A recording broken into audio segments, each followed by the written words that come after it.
വയനാട് ഉരുൾപൊട്ടൽ ബാധിതരെ സഹായിക്കാനായി പ്രൊഡ്യൂസേഴ്സ് അസോസിയേഷനുമായി സഹകരിച്ച് താരസംഘടനയായ അമ്മ നടത്തുന്ന പരിപാടിയിൽ ദിലീപ് പങ്കെടുക്കില്ല എന്ന് ജനറൽ സെക്രട്ടറി സിദ്ദിഖ് അറിയിച്ചു. ദിലീപ് ഇപ്പോൾ അമ്മയിൽ അംഗമല്ല എന്നും അതിനാൽ തന്നെ അമ്മയുടെ പരിപാടിയിൽ ദിലീപ് പങ്കെടുക്കില്ല എന്നും അദ്ദേഹം വ്യക്തമാക്കി. നടിയെ ആക്രമിച്ച കേസിൽ അറസ്റ്റിലായത് മുതൽ ദിലീപ് അമ്മ സംഘടനയിൽ നിന്ന് പുറത്താണ്.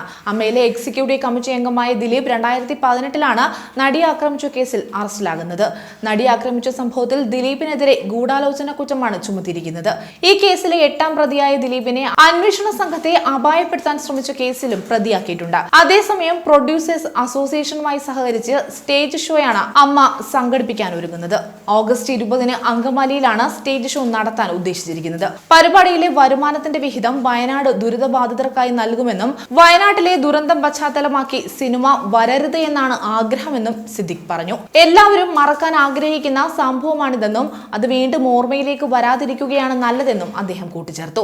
അതേസമയം വയനാട്ടിലെ ദുരന്ത മേഖല സന്ദർശിച്ചതിന് നടനും ലഫ്റ്റനന്റ് കേണലുമായ മോഹൻലാലിനെ അധിക്ഷേപിച്ചത് അംഗീകരിക്കാനാകില്ല എന്നും സിദ്ദിഖ് പറഞ്ഞു. മോഹൻലാലിനെ മാത്രമല്ല അമ്മ സംഘടനയിലെ ഏതെങ്കിലും ഒരു അംഗത്തെ വ്യക്തിപരമായി അധിക്ഷേപിക്കുന്ന സാഹചര്യം ഉണ്ടായാൽ അത് ചോദ്യം ചെയ്യേണ്ട ബാധ്യത തനിക്കുണ്ടെന്നും സിദ്ദിഖ് പറഞ്ഞു.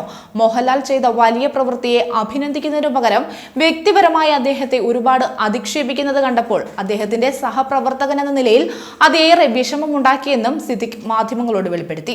ആർക്കും ആരെയും അധിക്ഷേപിക്കാമെന്ന രീതി ശരിയല്ല എന്നും മോഹൻലാൽ വയനാട് സന്ദർശിച്ചത് പുണ്യപ്രവൃത്തിയാണെന്നും അദ്ദേഹം ചൂണ്ടിക്കാട്ടി. വ്യക്തി താല്പര്യത്തിന്റെ അടിസ്ഥാനത്തിലായിരുന്നില്ല അദ്ദേഹത്തിന്റെ സന്ദർശനമെന്നും സിദ്ദിഖ് പറഞ്ഞു. സംഭവത്തിൽ മോഹൻലാലിനെ അധിക്ഷേപിച്ച ചെകുത്താൻ എന്ന യൂട്യൂബ് ചാനലിന്റെ ഉടമ അജു അലക്സിനെ പോലീസ് അറസ്റ്റ് ചെയ്തിട്ടുണ്ട്. അമ്മ സംഘടനയുടെ പേരിൽ ഇതുവരെ വയനാടിന് വേണ്ടി ഒന്നും നൽകിയിട്ടില്ല എന്നും എന്നാൽ സംഘടനയിലെ സീനിയർ അംഗങ്ങളായ മമ്മൂട്ടിയും മോഹൻലാലും അടക്കമുള്ളവർ വ്യക്തിപരമായി സംഭാവന നൽകിയിട്ടുണ്ടെന്നും അദ്ദേഹം ചൂണ്ടിക്കാട്ടി. മോഹൻലാലിനെ വളരെ വ്യക്തിപരമായാണ് അയാൾ അധിക്ഷേപിച്ചത്. മോഹൻലാൽ ടെറിട്ടോറിയൽ ആർമിയുടെ ഒരു ഭാഗമായതുകൊണ്ടാണ് ആ സമയത്ത് അവിടെ പോകാൻ സാധിച്ചതെന്നും നമുക്ക് പലർക്കും അവിടെ പോകണമെന്ന് ആഗ്രഹിച്ചിട്ടും സാധിക്കുന്നില്ല എന്നും സിദ്ദിഖ് പറയുന്നു. മാത്രമല്ല കുറച്ചു കാലങ്ങളായി നടീനടന്മാരെയും സിനിമയും പല രീതിയിൽ അധിക്ഷേപിച്ചുകൊണ്ട് യൂട്യൂബർമാർ എന്ന് പറയുന്ന ആളുകൾ എത്തുന്നുണ്ട്. ഒരു വ്യക്തി മാത്രം വന്ന് ഇതുപോലെ വ്യക്തിപരമായി അധിക്ഷേപിക്കുന്ന പ്രവണത കുറച്ചു കാലങ്ങളായി കാണുന്നു. ഇതിനെതിരെ ആരെങ്കിലും ഒക്കെ ചോദിക്കേണ്ടേ എന്നും സിദ്ദിഖ് ചോദിക്കുന്നുണ്ട്. രാജ്യത്തിന് ഇതിനെതിരെ നിയമമുണ്ട്. ഇപ്പോഴാണ് ഈ വിഷയത്തിൽ നിയമപരമായ നടപടി സ്വീകരിക്കണമെന്നാവശ്യപ്പെട്ട് പോലീസിൽ പരാതിപ്പെടുന്നതെന്നും സിദ്ദിഖ് പറയുന്നുണ്ട്. അതേസമയം ഇന്ന് രാവിലെയാണ് ചെകുത്താൻ എന്ന യൂട്യൂബ് ചാനൽ ഉടമ അജു അലക്സിനെ പോലീസ് കസ്റ്റഡിയിലെടുത്തത്. പത്തനംതിട്ട തിരുവല്ല മഞ്ഞാടി സ്വദേശിയാണ് അജു അലക്സ്. താരസംഘടനയായ അമ്മ ജനറൽ സെക്രട്ടറി സിദ്ദിഖിന്റെ പരാതിയിലാണ് അജുവിനെതിരെ കേസെടുത്തത്. ഭാരതീയ ന്യായ സംഹിത 192, 296B, കേരള പോലീസ് ആക്ട് 2011 120 വകുപ്പുകളാണ് അജുവിനെതിരെ ചുമത്തിയത്.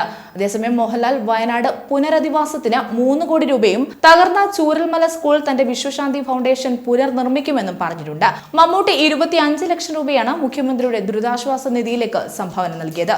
ഇതുകൂടാതെ ദുൽഖർ സൽമാൻ, ടൊവിനോ തോമസ്, നവ്യ നായർ, സൗബിൻ ഷാഹിർ, ഫഹദ് ഫാസിൽ, നസ്രിയ, മഞ്ജു വാര്യർ തുടങ്ങിയവരും വയനാടിന് സഹായം വാഗ്ദാനം ചെയ്തിട്ടുണ്ട്.